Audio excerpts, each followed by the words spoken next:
During my time when I trained for the mountain guide exam, I really learned a few lessons about training and physical preparations. Today, I'll share 5 of these lessons with you.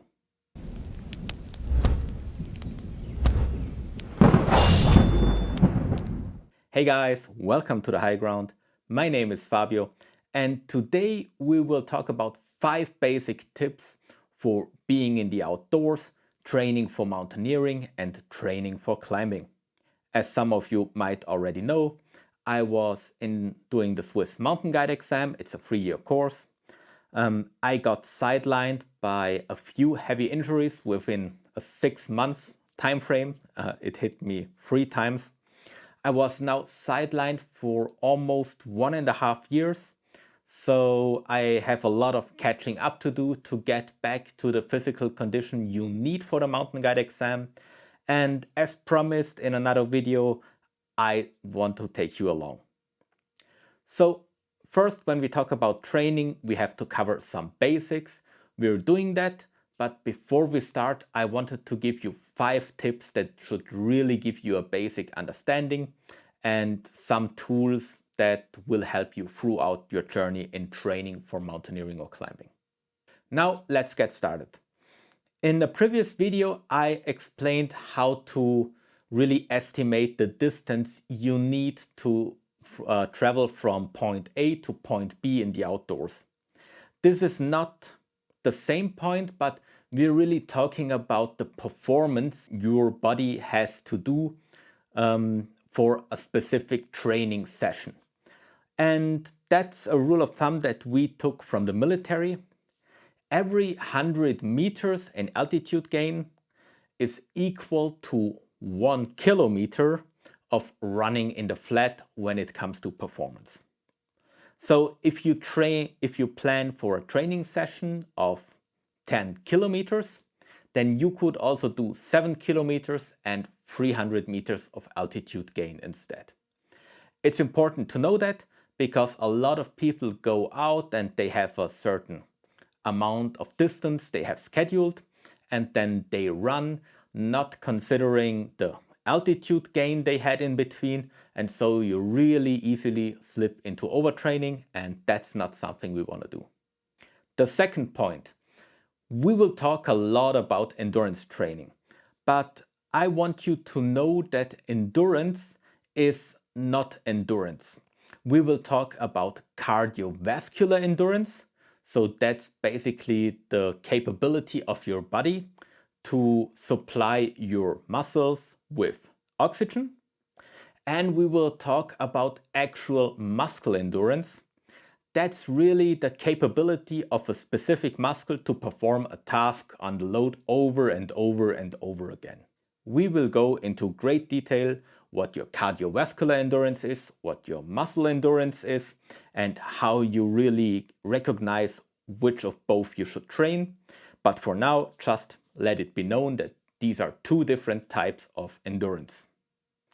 The third rule is, when it comes to training, every little counts, but not so much. What do I mean with that? Well, a little is better than nothing.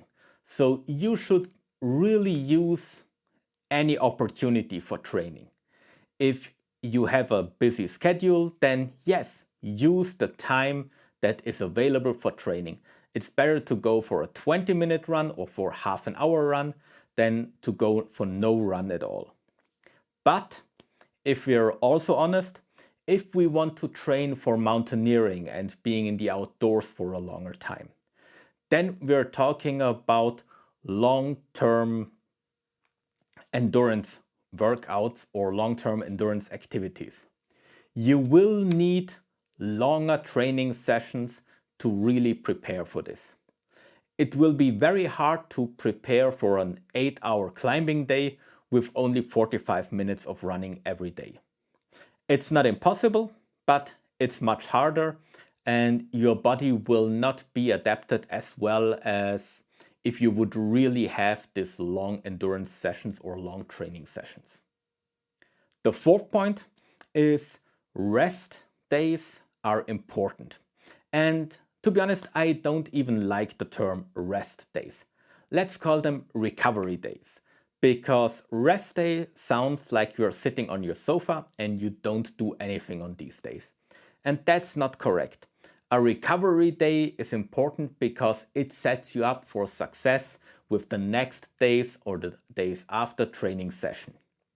Now, we will talk about recovery as well, but think about an active recovery day. Go for an easy walk, do some stretching, right? Do some easy movements that will really enhance the agility and the movements you can do. So recovery days are important, but don't be lazy. They are not sitting on the sofa days. They are active recovery days. And the fifth thing is something I had to tell myself all the time. It's a marathon, not a sprint. First, this is true for your overall training plan. You will make some maybe even bigger steps at the beginning, but then the improvements will be incremental. And one incremental with the other incremental improvement will make you a huge amount better.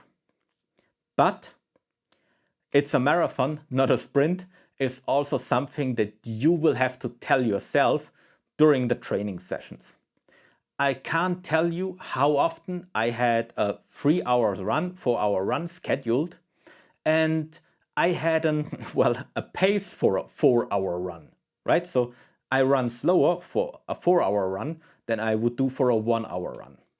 But that means regardless how physical fit you are, you might get overtaken by people who are in way worse shape than you are.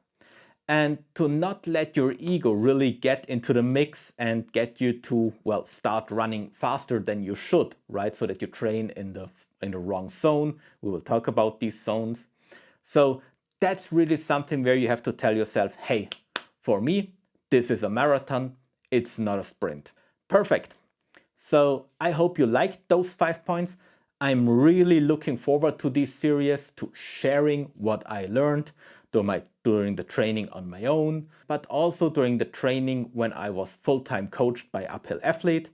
I think there are a lot of good lessons that I really want to share with you to prepare you for the outdoors. I hope you liked that video. If you did so, please give me a thumbs up. I mean, you can also give me a thumbs up if you didn't like it. That would be even more appreciated. Follow the channel if you didn't do so. I publish videos weekly. Thank you very much. I really appreciate the time that you took to watch this video, and I'll see you next time.